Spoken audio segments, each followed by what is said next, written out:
Welcome to this episode of Aftermath, where today we're going to discuss getting ready for Apocalypse 9. Woo! Yeah, we got through the intro. Shut up, Frankie. You didn't want to fucking do it. I gotta do it again. I was going No, it's perfect. Keep going. No, I was going. If you didn't do it that time, I would have did it. Mm-hmm. Oh, Yeah, okay. so what you were saying is, if you suck more than 3 times, I'm taking so over. do your cut in case he doesn't want to use Paul's. Go. Yeah, go ahead. Let's hear it. All right, Yeah, let's do it, fine. Frankie. You gotta sit up. Act cool. Hey guys, welcome to the Otherworld Productions Aftermath podcast for Operation Apocalypse 9. That sucked. I know. Mine was much better. And you didn't say prank dad once again, so it just can't be a real thing. Fuck you. All right. We gotta have a fucking blooper reel at the end of the year, cause This whole thing is a blooper reel. It's I just us know. being clowns. My life is a blooper reel. What are you talking about? All right. So, Apocalypse 9. Just give a little bit of history of Apocalypse. Originally, this event was started at Ambush Adventure Park in Conestoga. Don't remember what year it was, but at the time my sister-in-law was battling stage 4 lymphoma, and we did the first ever event to raise money for that. And we did, I want to say we raised like $5,000 or $6,000 at that event for her and her family, which they were struggling. She did end up beating the lymphoma. She's been good ever since. And we did the first Apocalypse 1, 2, 2.5, and 3 were all done at Ambush, and eventually we outgrew the Ambush facility, and in about 10 years ago now, we moved the Apocalypse series to Skirmish Paintball in Jim Thorpe, PA.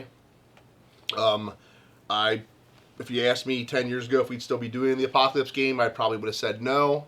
I probably could say that for a lot of my events. But yeah, Apocalypse always, it kind of holds a special place in my heart because of how it started.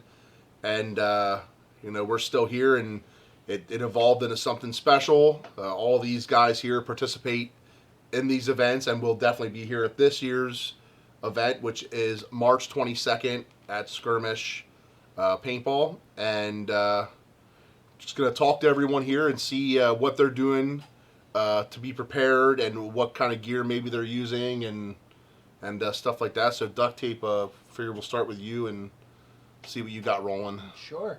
I didn't bring any props with me today, but I'm just getting my gear ready. I'm probably going to be ending up putting in my Mark 18 the Polar Star F2.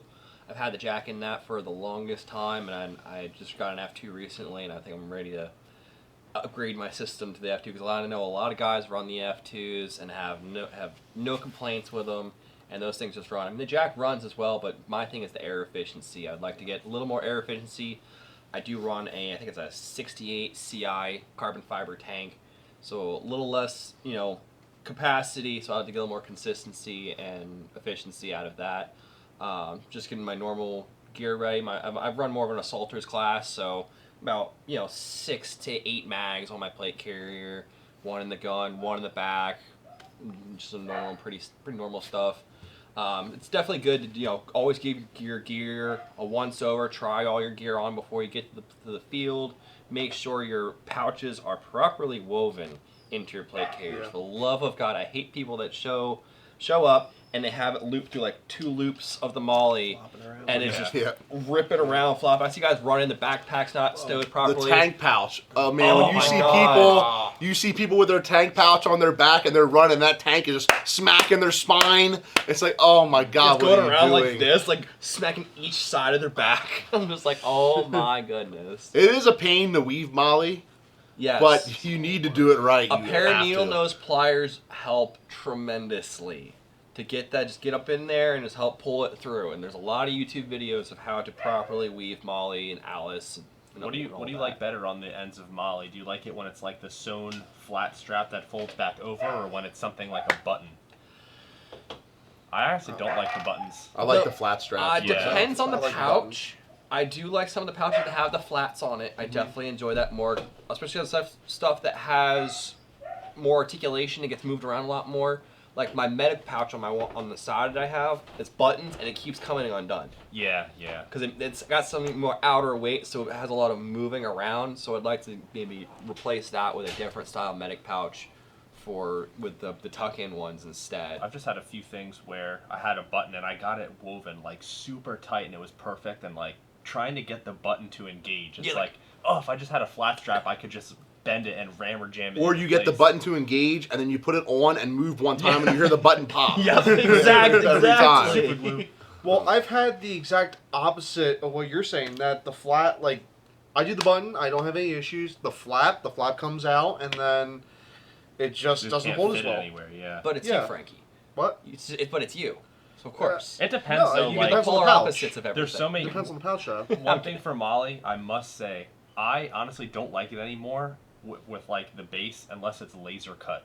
I just Yeah. love the way it looks. The laser cut Molly stuff is really, really Yeah, nice. on top of like just form over function and whatnot, I just like the way the laser cut Molly looks. It just looks cleaner.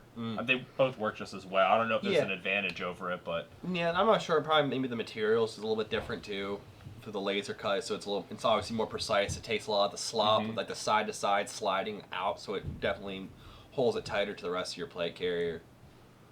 I've never actually had an issue where something Molly got ripped or damaged. But if you were to like rip the laser cut, you're kind of screwed. Whereas the one that's sewn on, you could just have it re-sewn. If you rip the laser cut, like the whole thing needs replaced. Yeah, the whole panel is smoked.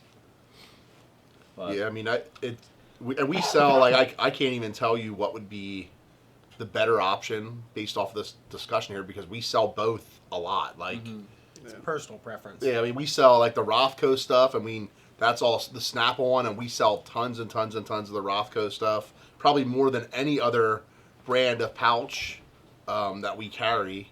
You know, even like some of the Nobbert stuff we carry, but still don't nowhere near the Rothko stuff. But Laser might be like a production thing too. Maybe it's just easier to put something and just like laser it, whereas you got to have like a machine or like a bunch of people just sitting there sewing it. hand sewing all the Yeah. pouches. Yeah, I wasn't gonna say. is that why cracker Okay, we scissors have to so cut that expensive? out. Someone's sitting there hand sewing. It's a shotgun, my friend. He does the editing. It'll be fine. Yeah, yeah. So yeah, See, so Frankie, you're. I'm sorry to interrupt you, Paul, but Frankie, I can edit out. Like I can say things like.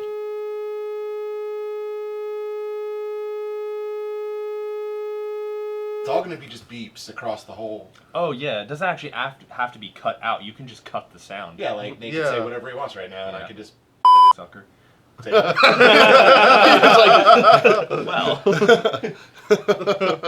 great. So the whole time I'm thought that was talking, my cue, there's sorry. Meanwhile, I'm not actually going to edit it out. Yeah, it's gonna stay in there. Anyway, Blackmail. Paul, back to Apocalypse. Sorry. Back to Yeah, Apocalypse. but yeah, like so duct tape. What you're saying is like something that's very important to you is your gear being properly comfortable, things being the molly being woven properly is and I will agree with that 100%. I've been to so many events. I remember my first ever Milsim event I played at was a Black Sheep Milsim game at the Cove in Gore, Virginia, and I'm there with this heavy ass plate carrier with a bazillion mag pouches, a backpack filled with stuff, and we're climbing up mountains, and my backpack's going back and forth like this on my body. I remember when we got done with that event, I was in so much pain for the longest time because of just things not being properly, and it's secured. simple things like that backpack. If I would have took the time, woven it nice and tight on my plate carrier, it would not have moved around like that and gave me all that discomfort. So that's actually being comfortable to me is more important than having the greatest gun Oh yes. Yeah. or anything Yeah, like yeah, that. The So gear, especially, obviously your platform setup and what helps you have a good time playing. To reach out, get targets, consistent shots, and really having fun shooting each other. But having the gear on you—that's what you're wearing. That's what's loading you down. That's what's gonna put the most strain on you, on your body, is your equipment, your footwear, and making sure that all that's comfortable, breathable, properly secured. All those things would definitely help make the time go better. So you would think by now, after all the time we've all been playing, getting ready would just be like, just a quick check. But because I feel all of us can agree on this, it's constant adjusting and testing. So like to this day, I'm still trying to figure out what I can do to save some weight, what I can do to make something more comfortable. So that's why there's like more prep involved than just like throwing it in your car and making sure your molly's attached. And you say about saving weight, I don't carry a pistol anymore when I play. Yeah. I carry 4 mags, 5 actually. I start with one in my dump pouch to put in the gun when we say start. I have a 4 on my plate carrier, and I have one other pouch that's for a water bottle and snacks, and that's all I carry anymore. Minimalist lifestyle. My plate carrier, I have 3 in the front, 2 on each side, and I have a flapper pouch for batteries, snacks, and everything. And then my back panel, I have just the mini map pack for the HPA tank, and it has an insert for a spare magazine, like a buddy mag or whatever. And then I'll have some flash grenades on the back of that. Yeah, I do carry. I do what I said. The one thing I forgot is I do carry. I have pouches for 2 small, 2 big smoke, and 5. I can carry 5 frag pouches. So yeah, but that's cool with my setup. Calder's looking at me. He probably. I'm waiting. It's okay, Mr. Grenadier. I heard he heard his favorite word, grenade, and got all excited. It's a bandolier of grenades. Yes. Yes. Actually, yes. Now I do. That's nice. So kind of like on the weight things that you're talking about, that is one thing I factored in this year with me, where I was going to be running a DMR roll, but ended up switching that up because of the weight of running that and my grenade launcher. Yeah, and that grenade launcher has some weight. It is heavy, but the really thing you got to think about with those is if you're going to run a launcher and you want to be the demolitions for your team, are you going to carry enough ammo to be able to use it when you want to use it? So carrying 6 rounds plus a couple of grenades and stuff isn't enough. You got to have a lot of extra in your backpack. So with me, I'm not going to be carrying as many mags, and I decided to go with a smaller, shorter rifle. But everything else is going to be carried on me is explosive. So where my battle belt, I think I'm carrying, 20 grenades on it. Between tag Reaper rounds. The thing is, he'll use them though. It ain't like he's just carrying them for looks. So they will be used. So let me clarify that. I'm actually talking pull pen grenades. Okay. 20 on But me. were you talking about a standalone launcher too? Yes. Is that going to be like slung? Yes. Okay. Yes, So it's the HPA one. it is a breach HPA tag launcher that I run, and I am specifically using FTE Fate rounds and Reaper rounds. So with one of those, the Fate rounds are impact rounds, and the Reaper rounds are launchable rounds.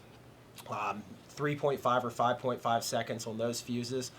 So with those, a lot of times I will see a group at the edge of a building or near a clearing, and I can put a round directly on the squad. So where I can't always throw that distance, 200 yards out, I can put one right on top of you. You were saying the fuse length, that's because of the travel time. No. So the fuse length with those is from the point it connects, the fuse starts. Okay. So what's kind of nice with that is like Night Sky, when we were playing in the woods and such, I will hit a tree and drop it right down next to you, and you think you're behind cover, and now all of a sudden you get comfortable because it's been 3-4 seconds, and that 5 seconds fuse goes off, and the person got comfortable, and now they're still hit. It really depends on the situation. Yeah. So with me, I've kind of lightened down a lot of my other load, but then the guys around me in the squad they carry extra ammo for the M4 and things like that if I need it. But yeah, the buddy mag system is always, yes. Everyone's always like, oh, we want to do these oddball guns, or whatever. That's why I'm always like, just stick with your M4 platform. Everyone's mags are compatible. You can buddy mag, and That's one thing I learned about like milsims and squad base. I never really thought about things like that because I knew nothing getting into airsoft or milsim. I have no military experience, and those are all things I learned, like why squads help, and it's just like things like that, like carrying ammo and the different positions. and that could mean I'm sorry, Duck Teeth, but that could be like I've already been to events where we're only redconning out and we're going back because like we have one guy with ammo and he's using MP5 mags and all the M4 guys are out. Where if that guy had 10 M4 mags versus MP5, we might have had another hour out there before we had to go back only because we were low on ammo. And since we don't allow reloading at our events on the field, it's very important to be able to help each other out with ammo and supplies and stuff like that. Yeah, Redconning out because you're not dead sucks. Like, I want to redcon because we have no other choice because we're out of med supplies and we're going back. I do not want to redcon because we have a guy using an AUG and a guy using an MP5 and all this stuff, and then they all have all these extra rounds, but everyone with M4 mags are done. Yeah, just to touch on that rule, so at this event, most of your events, it's you can't reload, like you cannot take a speed loader. Correct. At all, but it's that you can carry as and many we did mags that, as you it want. was funny. We did that rule, I think it was the start of last year. It might have been the year before. Last year. It was the start of last year. And I got a lot of slack for that. And then as the year went on, people came to me and were like, you know what, that was one of the greatest rules ever because now it doesn't let these people take a backpack worth of ammo out to a castle and hold it forever. You got to be smart. You got to use command. You got to call in and get reinforcements at those areas if you want to keep holding them because you are not going to have endless supplies of ammo. And I did. I took a lot of slack. I had people that told me they weren't. I've had over the years multiple people say they weren't coming to my games. They don't like a certain rule, and that's whatever. But I believe we've done a really good job over the last probably 13 years of me running events to perfect our rules and make the games playable. We don't want a team to be able to go take the coolest control point and hold it forever just because they took 17 duffel bags of food and ammo out there to the control point. Full of BBs. And people have done that. And like I said, and now getting to see squads, even different squads that might not be the team you're on, working together to to be out there longer, letting people borrow mags and stuff. Like, I love that. I love this. I don't want airsoft at my games to be a personal achievement. I want it to be a squad achievement. That's how we always have been. Your squad is awesome. You are not awesome. You know what I mean? Like, that's how I want it to be. And I think the buddying up and helping each other out with food, water, ammo, or mags, I think is an awesome thing at my events. And whether you come or not, that rule's not going to change. So. Yeah, so it's pretty much you can carry as many mags, obviously mid caps only or whatever, but that's a sacrifice you have to make if you want to carry enough ammo that you can fit. You're getting and you can carry. You can carry if you want to carry 100 mags and you want to run around, go for it. Like, no one's stopping you. You're just not going to be out there with a 15,000 round tub of BBs and a speed loader filling everyone's mags. Like, we're just not doing that anymore. Yeah. But that's also, I would say, there's also the other side of the table where you don't want to walk out there with only 3 mags and such like that. So having people talk on your team and having that type of stuff does make a huge difference. There is definitely a preparedness that people don't realize before you go to an event. Like, a lot of people just show up for the event. Like, if teams communicate and prepare a little bit, that's what big. I mean is, I think kind of phrase it wrong, is the on squad presence sometimes with certain teams walking off the field to go do that, and then all of a sudden the field is then just completely taken 100%. Yeah, Crescent lunch sometimes like that. Or look, this is the game, and I'm sure some of us can agree that have come to this game. Night Sky, 100%. The game starts at noon. By 2 o'clock, 3/4 of the people are off the field for lunch already. By 2 o'clock, and the the guys who remain own the field for the next 2 hours. And sometimes that wins that game already. 2 hours from 2 to 4 in that game is sometime already decided because now a team has taken over so much of that map. It is very hard for the other team to come and retake it back over. That's one thing I've said before in another podcast. That's one of my biggest improvements I'm trying to do is stay on the field more. It is, and it's tough. I mean, it's tough. Like, I know I've been playing, and I'm definitely not in shape anymore or whatever. I mean, I'm a shape, it's round, but that's one of my biggest things is if anyone who's played Airsoft with me can vouch that I don't leave. Mm-hmm. Like, I usually play the entire event. There's young guys on my team who are back there taking their play. I never take my plate carrier off the entire event, because once you take it off and get comfortable without that stuff on, it makes it so much harder to resuit back up and get back out there. That's why I think comfort is key, so you can wear it. 100%. And that's why, Milsim being a thing, that's why I honestly don't really go to walk-on days anymore unless I have a couple friends like going to ambush, but the duration Like I like to just get situated or like hold a spot down, and I hate like a walk-on day. You get all comfortable and bam, round's over. Like that Milsim, you have that opportunity to spend hours out there. Well, and Milsim is not about just shooting your gun. Mm-hmm. You know, and that's another thing is like, Strategy. you know, people are like, oh man, well, I came to the event, you know, you capped this game at 100 people or 200 people or whatever, and I came and didn't even shoot a lot. I'm like, that's not what it's about. Like, you're completing objective. It's not about how many people you kill. Like, no one's keeping track of that. There's no one that's keeping track of that. It's about completely objective and winning for your team. And that's why, like, the squad of the battle thing has become such a big thing at my events, where people are like, fight and fight and fight. Like, they want that squad of the battle. It's very important to them. And 99% of the time, the people who are winning, being awarded that squad of the battle by command, are the guys that have their comfortable gear and they're out there for the majority of the game, and they're a presence that when command calls on them, they're there and they're ready to do what they need to do. So, Well, quick question. Speaking of squad of the battle, how many of us won squad of the battle Once ever? this past year, yeah. I won You 8 guys bucks are on the last same year. team. Well, but see, we won it at different Different times. times. Oh, okay. So I actually won it this past year at Crescent Prison. Right. And that was one of the times me and our assistant captain, Mo, we did not walk off the field once. you did not. No. The team. So- I was actually being someone who's been at the been there for the beginning of Bad Influence, and you're talking a time where no one that's on the team now was even on that team anymore.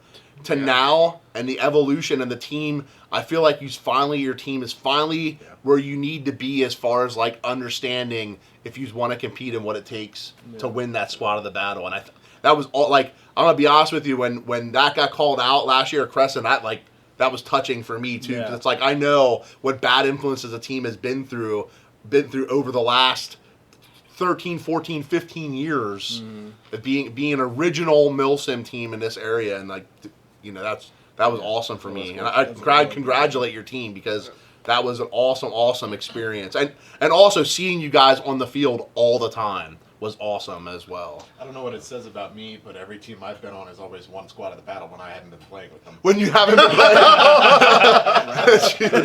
Yeah. Oh god, it's like the D&D dice all over That's again. right. I know one team that we never won squad of the battle because they're not on the field long enough. I know. I mean, That's me. GTI was a big, stark difference for them. Well, yeah. Yeah. You know what? This year, dude, I've seen a lot of teams. Like, you know, one thing I could say that, you know, is awesome for me is, like, we have a lot of people that come to all my events, and they have been for years. And these aren't people that we make come or beg to come or ask to come. They come. But even seeing these certain people's evolution.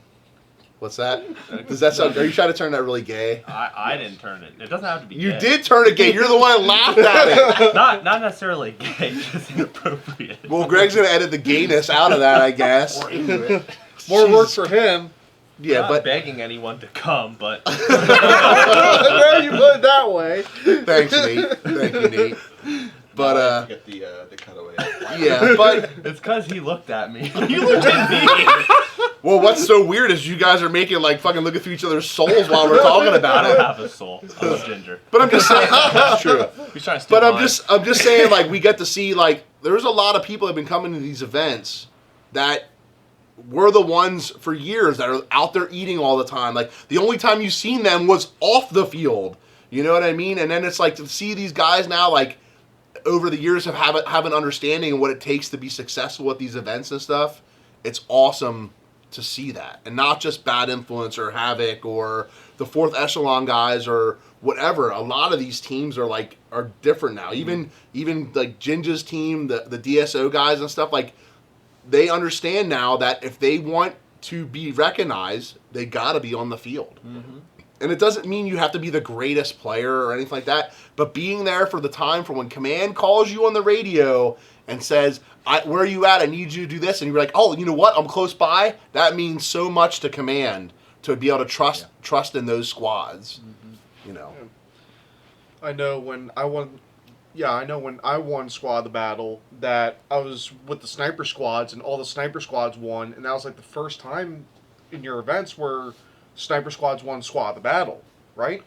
Yeah, that was the first time. I think at this point, every different kind of squad has won now. Demolition, recons, assaults, and snipers. I think all have demo. Yeah, I think all have one squad of the battle now.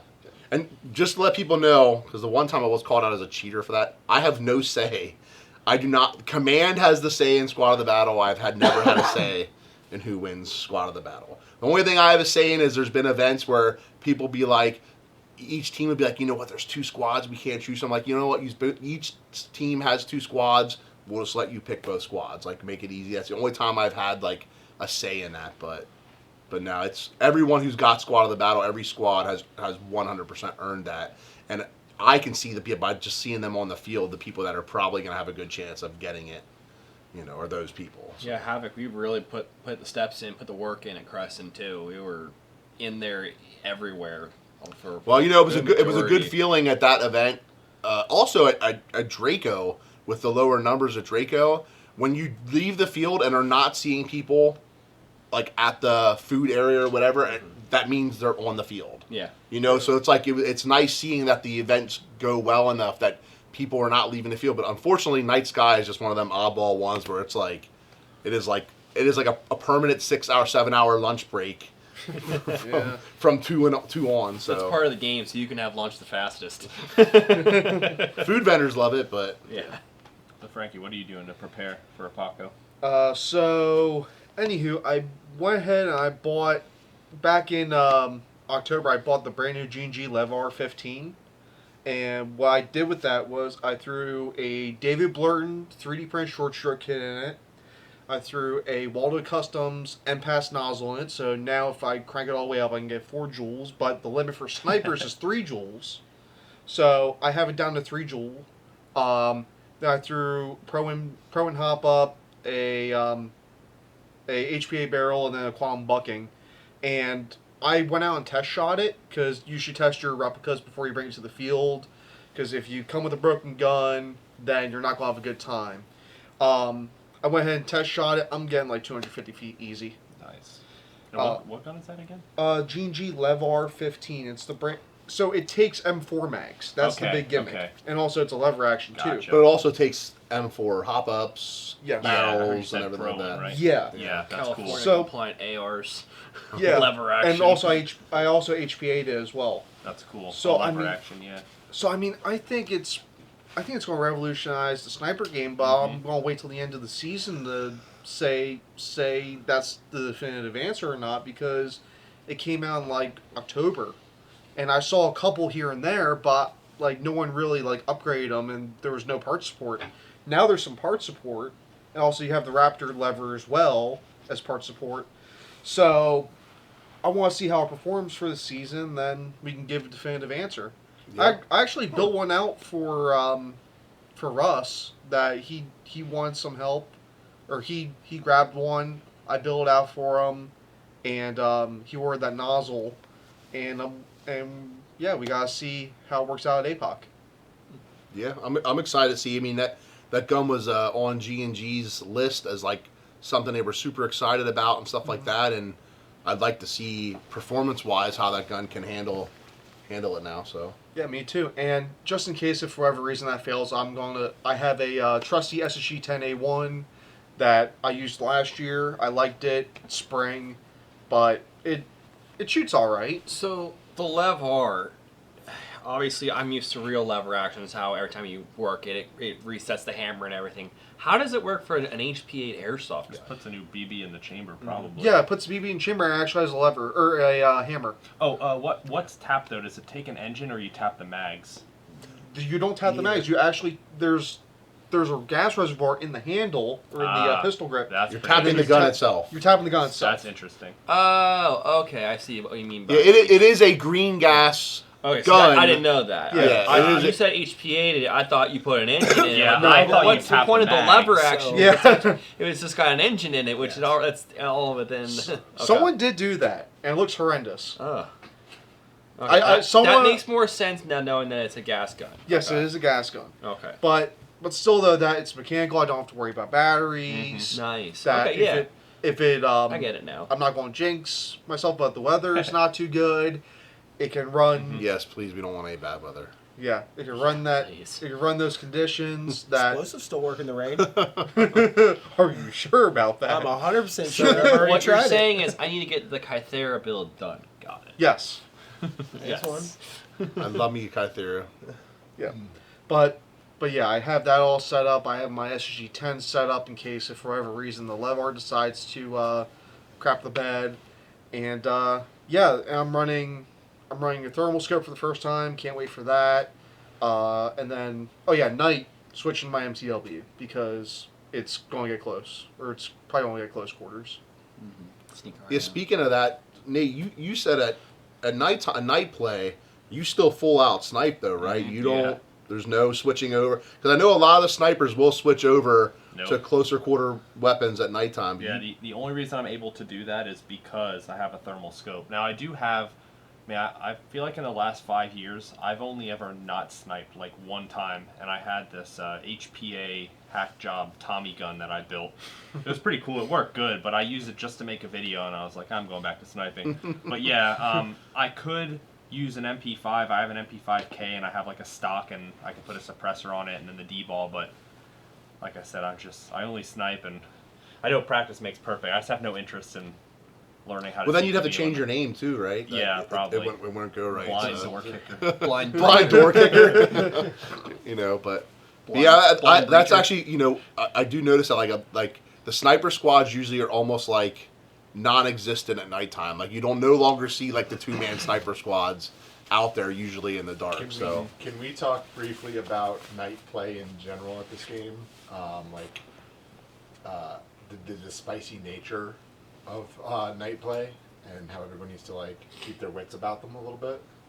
Yeah, I mean, It's woods ball generally at this field. I mean, there unfortunately, are structures. usually the most heated people do get is during night play, and a lot of the times it are the guys who do not have the night vision or the thermal scopes and stuff like that because they get snuck up on or someone's just waiting for them to walk by and lights them up and stuff like that. So like, yeah, we do ask people, please keep your cool. You know what you're signing up for before you come. Yeah. Like airsoft hurts. I've had BBs embedded in my skin. I'm not saying I haven't got angry before, but like you got to keep your cool. It's not worth it to sit there and ruin the rest of your game because you get that heated because someone. Yeah, I mean, especially. when and I just want to stay off camera and say this, but when you're walking around out in the dark, and all of a sudden you hear, "What team are you on?" You have 3 choices. You can stay silent and hope they're talking to someone else and take your chances. You can tell them the truth and hope they're on your team and take your chances. And believe you. Right. Or you can lie to them and take your chances. Either way, any one of those 3 options, you're still probably gonna get shot. Yes. And there's no rule on that. Like we hear it every fucking game. I'm glad you brought Where that up. people are like, he told me he was on. There's no rule saying you have to tell them what team you were on. Yes. It is up to your squad or up to your command to create challenge words, which are 100% useful. Challenge words. When I would command, I would always do an adding challenge word, which would be if I do an answer of 10 and Nate says 5 and Frankie doesn't answer with 5, Nate shoots Frankie. We always do like we did chicken and little, but I will say with so challenge dumb. words, I hated after those a ones. while, They pick the up other on team does. That's pick why up you on do it. the addition. If you do the addition challenge words and you give like a cheat sheet and say every 2 hours the answer Exactly. changes to this, it works perfectly. When I used to run command, we never had a problem with shooting your own team and stuff if they obeyed the challenge. But there is no rule, and there will never be a rule stating that if Coulter says to me, "Are you on tan?" that I have to say yes if I am or no if I'm. Like, there's no rule stating that. And there's nothing saying that I'm going to wait for you to answer either. Exactly. Correct. I'm notorious for if I think the person hesitates, I'll shoot you. Yeah. Go over, check, and if you are on my team, I will give you one of my tourniquets and I will res you. But it's not worth you losing your whole squad Exactly. over it. Nope. Because that's what happens. If that dude's a support weapon guy sitting there and you ask him and he doesn't answer, he could wipe your whole Yep. squad. It ain't Yeah. even worth. And friendly fire happens. Yep. It happens a lot. It's Yeah. part of the game. Once again, understand that it happens. If you can't handle it, don't come play. So- Because it's part of the game. That's actually one of the reasons why I'm really glad that you switched black to green.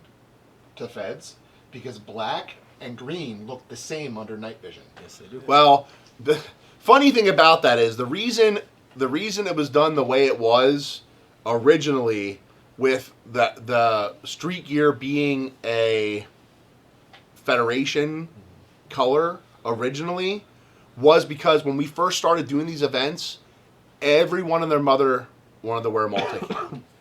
So we had to give as many other options as we could to the other team, or we never would have enough players. It was like you would sell out multicam team, and then you'd be fighting the next month and a half to sell tickets for the Federation. When people, like, when I first got into Airsoft, that was the first thing, like, oh yeah, I'm going to buy camo, what should I get? Multicam, like, That's what I'm everybody always, saying. like, flocks to it. I get it. So I we get had it. we had that Tropic multi-cam. we had that street gear option. Second color. We had that street gear option for the Federation, which was green camo. Only like I said, because we were trying to give them as many options as possible to try to get players to sign up for the Federation. Now it kind of did a reversal. Now we kind of struggle sometimes to get people with the regular multicam, and we're getting more of the other patterns now. The tropic multicam is very popular. The black multicam, stuff like that. So I know it was a problem. Everyone yelled at me for years, and it's fixed now. I just want to know, with Apocalypse last year, me wearing the green plaid, is that one of the reasons why it's now no longer allowed to wear There, green you plaid? and a couple other guys. I kind of figured it Just was. because, I like, saw we- that rule come up after I if wore we it. I was have like, it, "Oops." if we have it that only Patriot players can wear the street gear, then that's it. It fixes it, because that's what we had. We had a bunch of people in green and black plaid, and it's like, okay, well, yes, it's green and black. I get it, but it's also plaid. So that's why we just no. I mean, at least I was wearing solid green pants with it to Yeah. at least like really qualify. Well, he's got solid green. Oh, yeah, that's with that's a what I was green gonna say. plaid. Like, If you go to a game, just don't take the risk of, like, what's the rule? You can wear the color gear, just not the enemy camo gear. You can wear any solid color gear, no Yeah. matter what team you were on, but you cannot wear the opposing team's Yeah, so camouflage. if you're on green, Period. you can't wear a multicam backpack or rig. But I think just because you can wear a solid color, I just try and make sure everything is the right color. And the thing is like people fight me on it, and they already had a guy arguing. He's like, "Well, all I have is a multicam backpack." Well, then you don't wear it. That's your fault. You've had months to prepare. This registration for this game's been open now for 2 months almost. Like that's you, and you could go to any surplus place and get a backpack probably for $20. Or if you have like a multicam backpack, in my opinion, I think the rest of your shit should be multicam, and then you should be registering for the tan team. You know what I mean? Like, don't go buy green gear and then buy like I don't know. That's just how I feel about it. No, I think, I don't think it. And the solid color thing, we do it that way just because we do have a lot of guys who help out and will flip teams for me. Like, they'll be contact me like, hey, I see that the Federation is like destroying number wise the Patriots. We'll switch over, but we don't have. So like that's one of the reasons why we kind of allowed the solid colors. Okay. But I would say mostly people have their appropriate color. Like, I don't think we deal with a whole lot of problems anymore where people are wearing the other team's colors. There are some, of course. A lot of the newer players coming to the events, but the guys who've been playing for years and years and years of my events at this point, I think all have both teams' colors, and it's not a problem. yeah, I have a solid tan plate care, solid black plate care, black helmet, tan helmet, but then I have like multicam, tropic multicam, black multicam, AOR1, M81 with a green bottoms. I have a black polo shirt with these tan pants. Yeah, I mean, I don't expect everyone to. I mean, this is like years of us getting our stuff together, and obviously maybe spending a little too much money, but you shouldn't. Definitely. Yeah, you shouldn't. Oh, I have don't you seen the rest expect of this everyone to have like full loadouts, but I even do it for a ghillie suit. Like, if I am on tan team, I try and do it in like colder months, and I'm using my brown tan ghillie because most of the time I don't have much, camo exposed, and then in the summer months, I try and make sure if I'm going to ghillie snipe, get on the green team because it's more green based. I'm not saying I won't get team killed. I mean, I still do regardless, but it's just trying to. One of the biggest benefit of the things, and I'm sure we can all agree to this, is even if it's a solid color and we allow it, the biggest mistake you made is wearing that solid color that matches the other team for headgear. Yeah. because that gets you friendly fired So much. constantly. Because your head, your gun, and your hands are the three most exposed things in airsoft while you're playing. And if I see a tan helmet, I'm assuming he's on the opposite team no matter what. I mean, I don't know how it is for like CQB, but like sniping so much, I see just like a little piece of somebody, and if it's what I think's the other color, I'm shooting first and asking questions later. That's what Coulter. I mean, you Yeah, have to at night, sometimes. Yeah. You That's have how it to. is. That's the night. beauty of airsoft. There's no Yeah. repercussions of it. Like at night play, that's kind of what I do. I'm just like, I'm going to a room. Yeah. If I hear people talking, I'm gonna stay quiet and just start popping people. Well, yeah, the thing back to the night portion when people would get mad because you like don't ask or whatever. I don't like when you see someone and you shoot them and then they kind of get mad at you for like not asking. Like, are you on my? Like you said, if it's really a big deal, like I'm sorry if you're not on my squad to revive. You know, here's a tourniquet. But I remember when I first got into all the night vision stuff, I tried to. I always asked, and I got burnt so many times. And then I was like, that's it. My friend and I that are usually on our squad were like, no more questions. Yeah. Everybody gets Yeah. smoked. Nate, And that's what I I don't want to give away a tactic, but I'm going to give away a tactic. Great. What we'll do sometimes is if we see somebody and we have the opportunity, we'll split them, and this guy will flash them with a white light. Oh, yes, that and then one this of you guy guys sh- is and then alive. this guy shoots him. Gotcha. Yeah, it's like I said that in airsoft, if you think you're going to go to an event and you were guaranteed you will be friendly fired at least one time every single event, at least one time, if not more than that. Mhm. But at Especially if least duct one tape's time. around. What are That's good just friends for for? My poor don't. Yeah. Now, it's the worst is when you're getting friendly fired by your own squad. I mean, that's pretty bad. We shoot But, each other just for shits and giggles. We do. Center mass. but yeah, I mean, Pop it's each other. More than shooting. if you want the best chance ever of not getting friendly fired, have appropriate colors to match your team, and at nighttime talk to command and have a challenge word established so you can use those challenge words. Those are your best chances, and you still will be friendly fired. You know what I like doing as a ref? What? Running around yelling random challenge words at people, seeing what they do. See if they say anything. Yeah. So we heard from Frankie's prepared with his gun. Coulter, what are you doing in preparation? Oh, well, like I said, I have my launcher and all set up. Oh, that's right. You were all Yeah. set up Yep. with that. And obviously, in another video, we talk about night vision. Everyone here is running night vision or thermal.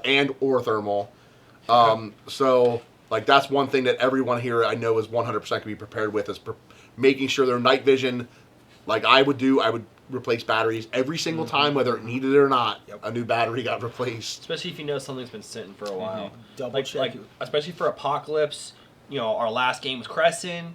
And, you know, people probably played some games between And the it's two. cold then, too. So. And it was Yeah. cold then. Maybe a couple games between. I know I haven't. So I'm gonna put fresh batteries in everything, and I'm gonna hit Remember the that ground night we were running. changing all the earmuff batteries in the fucking middle of the woods? Dude, don't even get me started on that. Like clockwork, every event, we're out there walking around in the night, and we're like, battery low. We're like, crap. All right, sit down, change the batteries in the field. 5 more feet. Oh, there goes my batteries. It's like, oh my god. Me, Duct Tape, and Nate, within 5 minutes of each other, Yeah. all our batteries died. Nate being the first, for the record. Yeah, that's definitely I know with especially with the night vision. A battery. If you're having something on your head that's $3,000, that or $7,000 or $3,000 or $4,000 thermals or whatever, like I don't think that $7 battery should make or break. You know, I always you check be- or change. I have a little tester. Even with your CR123 batteries, just put new ones in your flashlight. and at that, you $26 You should for a always pack of flip. have batteries on you too. Yes. Oh, because yeah. because say you don't and you're like, I think it's okay. At least you have it on you. I always have a spare AA on my counterweight, so then in case if my battery dies in my night vision, I can swap it out. Yeah, speaking of like batteries dying or whatever, and this is going back to like the beginning of airsoft. I remember when we first started going to ambush and you play in the cold at like the first ever op ambush had, and I'm in there in my paintball mask playing and stuff like that, and everyone's batteries would die, and I had this genius idea that I was gonna tie like 4 hand warmers to the stock of my gun, and I'll tell you what, it worked. my batteries would last and everyone else's batteries would be dead all the time. But, you know, just bring back memories, I guess. Yeah. Well, that's the nice thing about the HPA systems, the little 7.4 LiPo batteries. You can get a good amount of time. At least I get a good amount of time out of one battery. I can for snipe. Well, the mechanical doesn't have batteries, but for sniping, the engine I use, there's no FCU, so I feel like without that little draw, even though you're not actively using it, those can last forever. Oh, yeah. I without get FCU. almost a year out of one battery. Yeah, if you- without even with a charging. jack. The HPA batteries they use as long as you unplug them, they're Yeah. using I mean, you can eat a whole. If you're not getting a whole op out of one battery, then you should replace your battery. 'Cause Well, if something you're is running wrong. the Gorilla FCU with that Bluetooth constantly transmitting. Actually, they that's what kills updated you. that. Well, The Bluetooth is on for the first 5 minutes. If it doesn't connect to anything, it shuts off. Oh, they changed it now. Yeah, and you can't be using 70,000 rounds at an op like I have. So if you're running a light machine gun and you're going through 60, 70,000 rounds, You're burning the battery a little faster. 100%. Yeah, oh yeah, you're gonna put more draw. Yeah, it's true too. I mean, like, you know, we're all basing off of semi-auto only. You know, is a Yeah. big different than running this support class. So Not all of us can afford that many BBs. listen here, Mr. I said it. That's why I said it. Well, you know those BBs are a lot cheaper than my pyro now. Well, That's yeah. true. I'm just saying.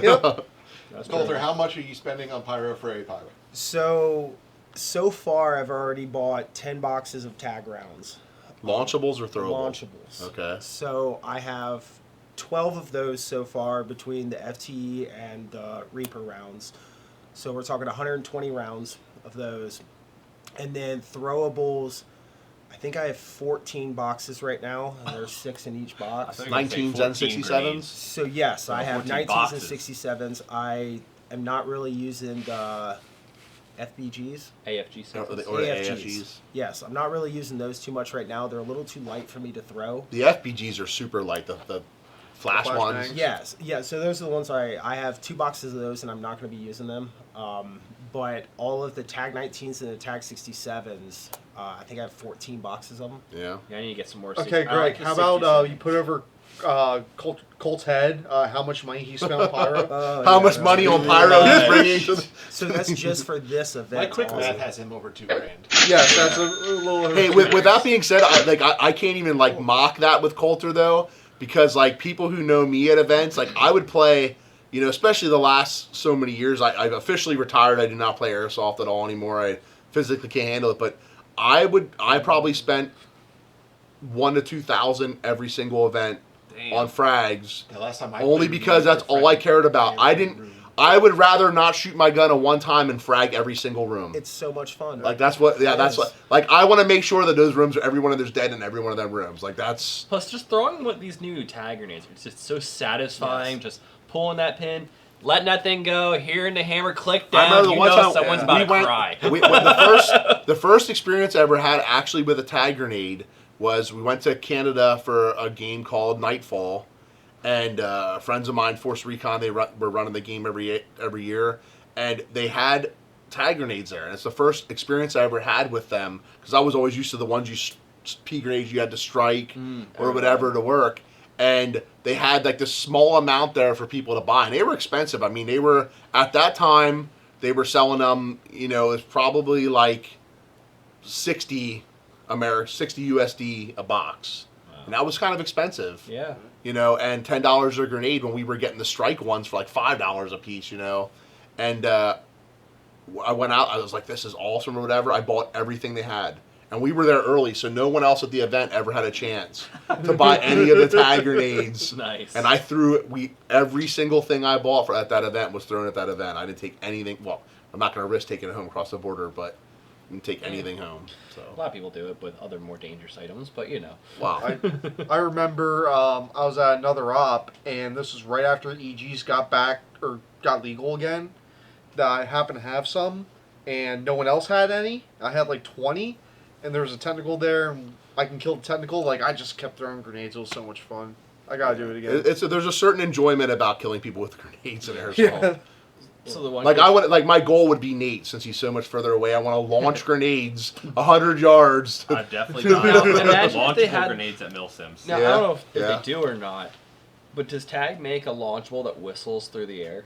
Yeah, like a vortex football. No, Yeah, but that throwback. that company that makes that rocket launcher now 3D print. We actually are setting an account up with them. Stingray, right? It's Stingray, yep, and they That'd have be that. so cool to hear. They have like basically they made their own rounds or $25 a piece. You stick them in the rocket launcher and they shoot. They go. They're non-explosive at all, but they do have ones that blow up with BBs and stuff, but they don't have explosives. But they have one that it is like a vortex football. That is, I just think it'd be cool to have the explosive at the end of it. So yeah, it's just exactly.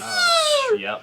pow! Holy shit! I do know that Evike sells one for my tag launcher that whistles when you shoot it, but it is a foam. It's kind of like a mini vortex or Sort of, football. yeah. And it is high pitched. I don't like the sound of it. I just think it'd be cool to just have that. I think it'd be screech cool to and have a pow! bunch of them, and people are like, holy shit, and then they'll pick up on, so they hear it, they're like, fuck. Well, Exactly. Tag Incoming. Tag had the mortar system. That was before they got kind of like stopped in the U.S. and haven't heard much about the mortar system now that they're back. But they created all that mortars that are like legit. Like you can sit there and you can adjust the mortar and stuff for I like remember seeing videos of you them, know and all, yeah. and then you're launching. I can only imagine what those rounds are a piece to launch. I think Milson West uses them for Oh, some of yeah? their stuff. I saw some. I think Imagine Milson getting West. hit by one of them, though? Yeah. Yeah, so my first Milson experience, it was actually an apocalypse event. I don't even know which one it was. It was so long ago. It was before I even knew any of you guys. My friend and I, we got a last year. hotel. We traveled. No, and I did all of this for my first event. I literally got one kill, but it made it worth the whole experience. And we were in a battle with this other 2-man squad. And one of them, it was like some homemade grenade that took real gunpowder or something. It was safe for airsoft, but he threw it and it hit my friend in the shoulder and bruised him. It was fucking heavy.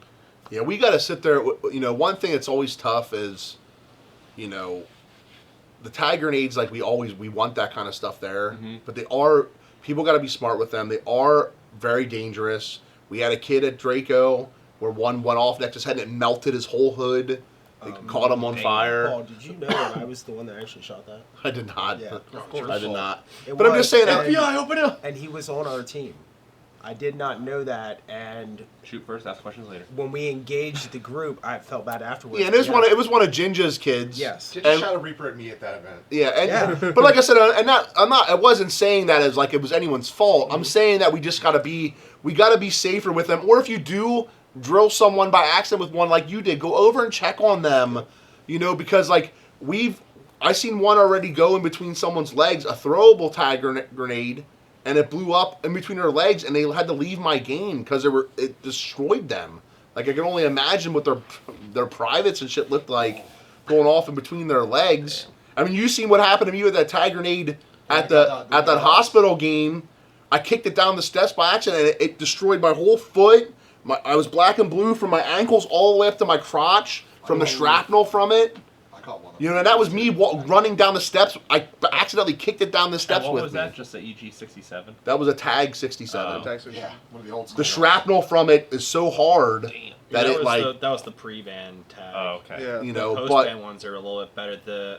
I haven't been hit by the new 67s yet, but they definitely, I feel like that harder shell still. I don't know what they Pass changed, but behind it. like I said, it's if the thing is it's not whether Otherworld or Jackal will allow them. It's that whether these fields will allow them. Yeah. I know EMR has been so iffy over the years with and I'll be honest with you, it was simpler when everyone banned these grenades because didn't have to deal with the crap from smoke grenades or anything at these events.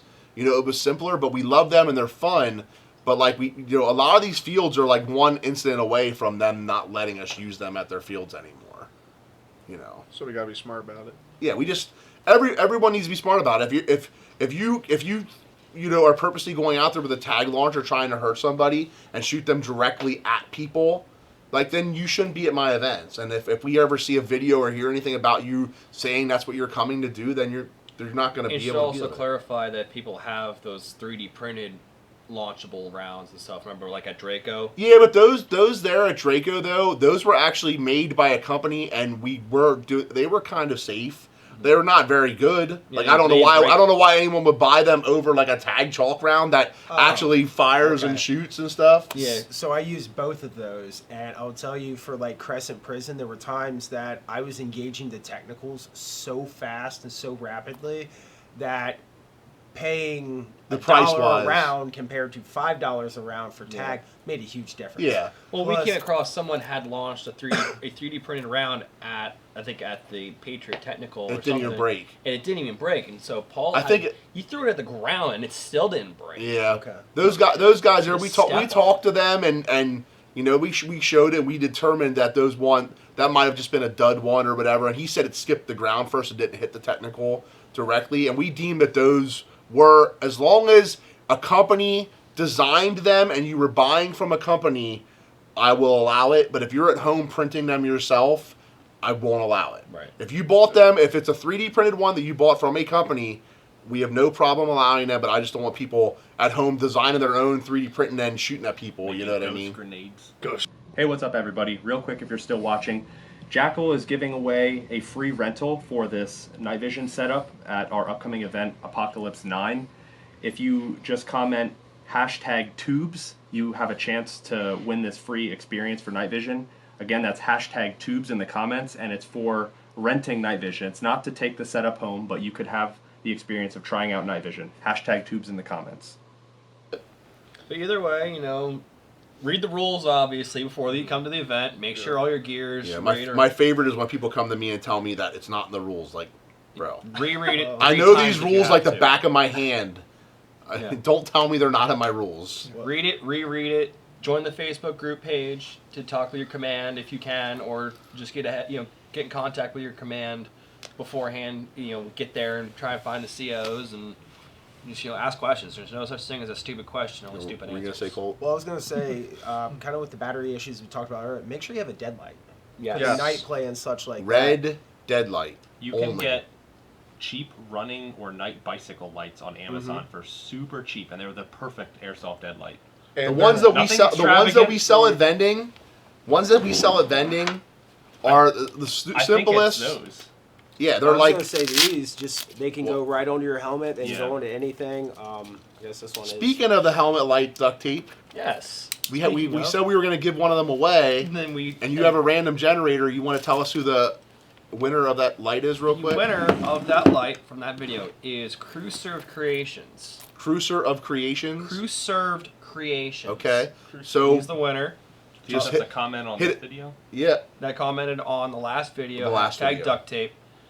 He was the third person to comment it. The random generator said number 3. Okay. And so he is the winner. so hit us up, and we will give us your address, and we have no problem shipping you one of them lights. I'm sorry, go ahead, Coulter. I didn't mean to interrupt you. Just felt the like a good second time. time. Oh no, I was just, I was just saying Good that the lights are cheap and easy, and I mean y'all sell them at And Jackal. that's just a button push on that, right? Yes, And yeah. it's So, and the cool thing about that one is it does have the IR and the deadlight on it. also the dead rag during the day. It drives me crazy. Don't say you don't have one. We offer cheap ones at vending for $1 a piece. We offer the nice ones with the map and everything for $10 a piece. Or I think $8 a piece now. Or spend a little bit more I of was what gonna Coulter say. has, the or the Elite Force one that it attaches to your gear. I have mine on my shoulder, and it's sewn inside, so you cannot lose this thing. I No. see so many guys that have the cheap ones, the map ones. They put it on their head, they get dragged away, and whoop, So there it goes. And the cool thing about that is it pulls straight out. Click it right back to the side of your helmet, and Yeah. That's what I was gonna say. Yeah, I drape it around Two my pro chest. tips for dead down. rags. Yes. One, if you have a dead rag, not like that, just sew a piece of Velcro on it so you can Stick it to stick your helmet. on. Second thing, These guys always just put it on their heads and they walk away, Yep. and it's like, That's you what I'm dropped saying. your dead Yeah. rag, you dropped your dead rag, you dropped I your mean, dead put rag. your dead rag away. That's another Roll thing. mine up like a taco and I stuff it under the Yeah, that Yep. too. Yeah. Or depending on where you're from, if you're gonna stop for some snacks, stop at Sheets and you can use a Sheets bag. I've done that Oh my many God. times. Sheets Red. bag. Or Okay. Lowe's that you can get the red flags that you're supposed to put on the end of lumber. That you can just grab a bunch of those for free. Those are two things that just irritate the living shit out of me. Are the dead light and the dead rag. Don't tell me you couldn't get one or don't have them or whatever. Like, you can get giant thing of glow sticks on Amazon, red glow sticks, for $10, like 100 glow sticks. Like, I don't want to hear. If you can afford, or your mom can afford, the gas in the car to get you to the event, you can afford a dead rag. Yeah. I hear it all the time, though. It is. I'm glad he brought it up because it is like, If you can't afford it, just use your used tampon. wow. One thing, Wow, Cut that's that rough. one out. one thing that I like that you do in a lot of your events, Paul, is you actually do sell dead rags that have the map of a lot of the facilities that you play at. Yeah, I started that a while ago, and I mean, it seems like a lot of other people now have jumped onto that, which is cool. I mean, I think it was a good idea to start doing. We do that. We used to do the microfiber map dead rags, but we couldn't get them any. I didn't like how small they were, and we couldn't get them bigger. So that's when we went on to now the bigger dead rag with the map on the side. So, and we just get the sponsor links and stuff on the dead rags as well. It's a cool collectible. I know a lot of guys. I mean, we always said for years, like, I wish I would have kept one from every event and could have made like a giant quilt out of them eventually and sewn them all together. Building a flag out of them. Oh yeah, I that's could cool. almost That's kinda build what I'm a doing, my real whole one I fucking don't wardrobe have out of the is a tourniquets I have. The tourniquets, yeah. Yeah, that's why the tourniquets too, like, hey, I won't be mad if you say I already have one, you don't need one. Yeah, you know? I stopped. They taking cost them out. us Yeah. they cost us a bunch of money. That's another thing that like people like don't have to understand is like we had a guy, I know we're running short on time, Greg, I apologize, but You gotta get it all out there. I'll say it, I don't care, I don't know the guy personally, I don't really care if he hates me, it's okay. He contacted me and was like, I just bought a ticket for the Patriots Alpha, but I then bought a ticket for the helicopter assault. Can I get a refund for my Patriots Alpha ticket? And I said, you need both tickets. He's like, so you're trying to tell me my ticket for $75 for the helicopter assault doesn't cover me doing the helicopter and me playing at the game? The helicopter's a whole set. And I'm like, no. I said, we do not. The helicopter is its own thing. If you want to do it, it's available. Otherworldmilsim.com. We still need to sell like 25 more tickets before they'll even come. But that's our own separate thing that does not. It's a separate. Like we don't make any money off the helicopter. But with that being said, like when people think at these games we make this fortune, we do this because we love to do this. We don't do it to make a ton of money. You know, it cost me between patches and tourniquets and now the skirmish bands. We're at like $6.50 to $7 a player. It cost me. So like, put that into consideration, especially with like the skirmish bands. Don't take the rental one if you have your own. If you the tourniquets, if you have the same one we're already giving out. And that's before you pay. That's $6 or $7 before you pay the facility. Correct. So when people think we make $1 billion at these games, it's not true. No. We do it because we love, and I do my best to keep our ticket prices lower than anyone else's, and we have accomplished that, and we've done that. GTI, $100 to play at GTI is unheard of. That was the best. You know what I'm saying? Like, ever. so just keep in mind, like, before you're giving me shit about those stupid little things, we do more than any other producer does as far as giving you what you need to play the game. The only thing they can give you is dead lights and dead rags, and I'm not doing it. Right. Dead rights. Give me dead rights. But yeah, sorry. Maybe I want a free frag with my admission, you know. Don't give anyone else any ideas. Kidding. Don't worry, I'll give you one. Yeah, here. Pull You're the not pin. getting the pen with it, yeah. Or the spoon. But yeah, so Or the spoon.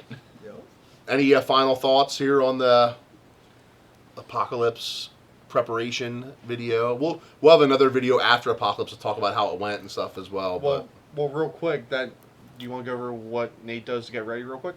But oh yeah, Nate. Oh yeah. We forgot about Nate. Yeah, I'm sorry. Holy shit. So No one cares. He's usually, a sniper. yeah, I'd say usually Yeah, at you- events I snipe. So at Apocalypse, I'm also going to snipe, but I'm A using different sniper. Yeah, I use this SRS, Silverback SRS, a lot.